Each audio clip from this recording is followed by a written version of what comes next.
For example हम लोग किसी केस के ऊपर इन्वेस्टिगेशन कर रहे हैं, वहाँ पे हमारे पास एज अ हेल्पिंग हैंड में 10 नंबर्स मिल गए, 10 मोबाइल नंबर्स मिले। हमने टेलीग्राम बॉट से या फिर किसी भी ऐसी डेटा ब्रीच में से हमने 10 मोबाइल नंबर्स की इन्फॉर्मेशन निकाली। ना जब हम उसको केस को कोर्ट के अंदर प्रेजेंट करेंगे, क्या वो डेटा एक्सेप्टेबल है कोर्ट के अंदर?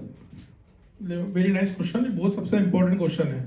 इन्फॉर्मेशन किसी का भी आप निकाल सकते हो इंटरनेट से, बट वो वेरीफाइड है ये पहले पता करना होता है। और जैसा आपने क्वेश्चन किया था डेटा का, आप में से ऑलमोस्ट सभी लोग बाइक चलाते होंगे। yes, आपने पेट्रोल पंप पे कभी देखा है एक फॉर्म वाला होता है कि सर फॉर्म भर दीजिए, इसमें लकी ड्रॉ निकलेगा।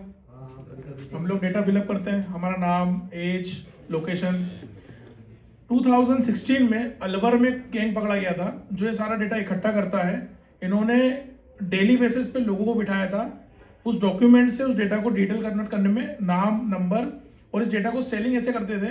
दिल्ली में जो गफार मार्केट है वहाँ पर एक हमने सिंडिकेट को बस्ट किया था। आप वहाँ जाइए, आप मुझे बताइए कि आपको डेटा क्या चाहिए। फॉर एग्जांपल मैं इंदौर से बिलोंग करता हूँ और मैं कहूँगा कि मुझे इंदौर का डेटा चाहिए। इंदौर में क्या चाहिए? मुझे इंदौर में गर्ल्स का डेटा चाहिए, किस एज ग्रुप का चाहिए।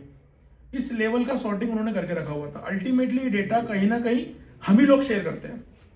एक मूवी है अभिमन्यु नाम से, उसमें आप देखिएगा, उसको थोड़ा सा डिटेल में बताया गया है। और जैसा आपने कहा कि इस डेटा को वेरीफाई करना कितना इंपॉर्टेंट है, अगर कोई इन्फॉर्मेशन हमारे पास गैदर हो रही है, जैसा दीपांशु ने कहा था कि मैंने आपको फोटो दे दिया, मैंने आपको नंबर दे दिया, आगे का प्रोसेस जो है वो एलई का है, लॉ इन्फोर्समेंट एजेंसी का है।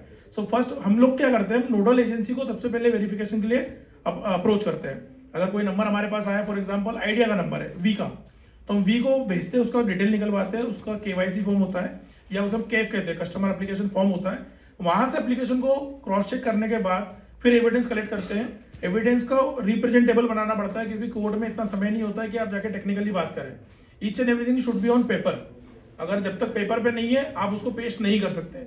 इवन अगर फॉर सपोज कि मेरा और नितिन सर का कुछ क्राइसिस चल रहा है और मुझे कुछ पेश करना है कि नहीं सर ने मुझे धमकी दी है, मुझे थ्रेटन किया है, तो मैं ऑडियो तो लेके जाऊंगा ही पेन ड्राइव में क्योंकि वो डिटेल एविडेंस है, बट उसका एक ट्रांसक्रिप्ट रेडी होगा। उसमें लिखा जाएगा नितिन, फिर डैश होगा, फिर आगे कि हाँ कहाँ है, फिर नीचे मेरा लिखा होगा। तो एक प्रॉपर वे होता है कि आपका जो एविडेंस है वो प्रॉपर तरीके से कोर्ट में सबमिटेबल होना चाहिए। और रही बात डेटा की, जो data verification, first of all जो हिमांशु ने यहाँ किया, जस्ट फॉर आपको बताने के लिए किया, उसका डिस्क्लेमर मैं आपको दे रहा हूँ। आप लोग ऐसा ना करें कि उसको करने की कोशिश में कुछ गलती कर बैठे। कई ऐसे बोट है, जैसे उसने हिमांशु ने एक चीज़ बताई थी कि एक बोट उन्होंने परचेज किया है, तो उसने काफी समझदारी के साथ परचेज किया होगा। हो सकता है कि आप कुछ परचेज करो और आपको प्रोडक्ट मिले ही ना, क्योंकि अल्टीमेटली आप ब्लैक मार्केट में जा रहे हो। तो ब्लैक मार्केट में कोई गारंटी नहीं होती कि आपने कुछ परचेज करने के लिए दिया और वहाँ कोई कंज्यूमर कोड भी नहीं होता है। सो आप कहीं अप्लाई भी नहीं कर पाओगे कि हमने इतना प्रोडक्ट खरीदने के लिए परचेज किया था और हमें प्रोडक्ट नहीं मिला है। सो बी अवेयर।